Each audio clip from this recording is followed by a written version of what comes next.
Une SEM peut avoir diverses activités. En 20 ans, on a pu développer un certain nombre d'expertises, de développement d'énergies renouvelables, d'investissement dans les énergies renouvelables, d'exploitation de centrales de production.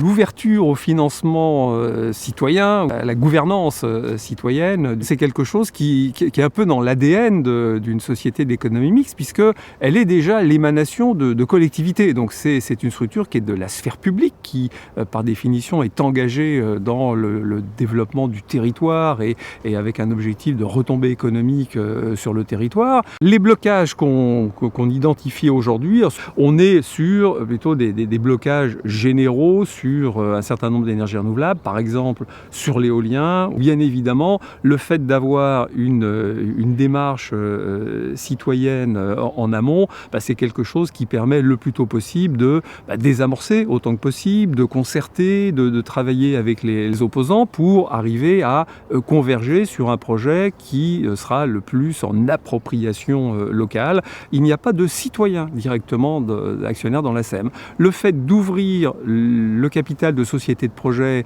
à des structures telles qu'Énergie Partagée, ça permet aux citoyens de rentrer directement. Et donc on arrive à une complémentarité parfaite entre la SEM qui est l'acteur territorial porté par des élus et une gouvernance citoyenne qui peut être apportée par Énergie Partagée au sein des sociétés de projet. Nous sommes une SEM départementale, donc créée par le département de Loire-Atlantique.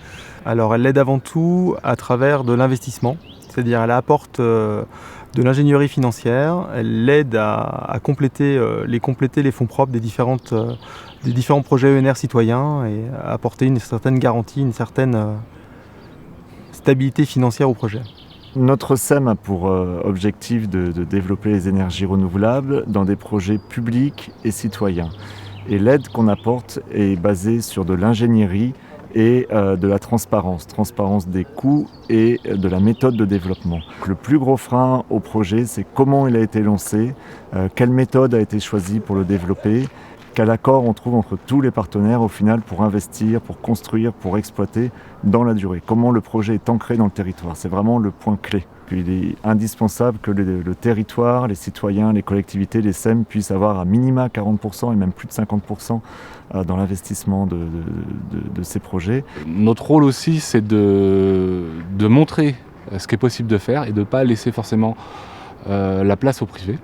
100% au privé. Il faut absolument que la puissance publique maîtrise le développement de ces énergies, ne serait-ce que pour maîtriser le coût de l'énergie de demain. Ça passe par de l'aide au co-développement. Il y a beaucoup de prospection d'opérateurs privés qui viennent consulter les collectivités et elles n'ont pas souvent l'idée de prendre une place plus importante dans la structuration des projets. On lui apporte des outils et pas mal de temps d'animation pour soit mettre en concurrence différents opérateurs privés, soit commencer à penser la gouvernance des futurs projets pour faire une place à la fois au public et aux citoyens.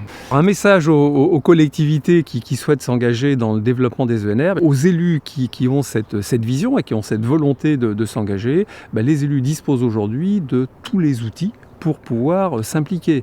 C'est eux qui décideront de la vie de la société puisqu'ils sont actionnaires majoritaires. Donc là, on est dans le monde des sociétés d'économie mixte. Si les élus, par contre, souhaitent être moins engagés mais être quand même présents dans les sociétés, à ce moment-là, ils peuvent rentrer au capital des sociétés de projet, aux côtés de citoyens, par exemple, pour arriver dans une gouvernance en ayant un pourcentage minoritaire. Et puis enfin, dernière implication des élus, ils peuvent accompagner, encourager les initiatives locales, citoyennes, par des associations qui existent probablement sur leur territoire. Les collectivités qui veulent s'engager dans les projets d'énergie renouvelable, nous, on leur conseille de prendre l'initiative dans le choix d'implantation, dans les secteurs d'implantation, et le travailler en concert avec la population. Nous avons commencé en 2007, nous sommes aujourd'hui en 2019, donc 12 ans après, nous ne pouvons tirer qu'un bilan positif puisque nous avons vu émerger des toitures photovoltaïques, nous avons vu émerger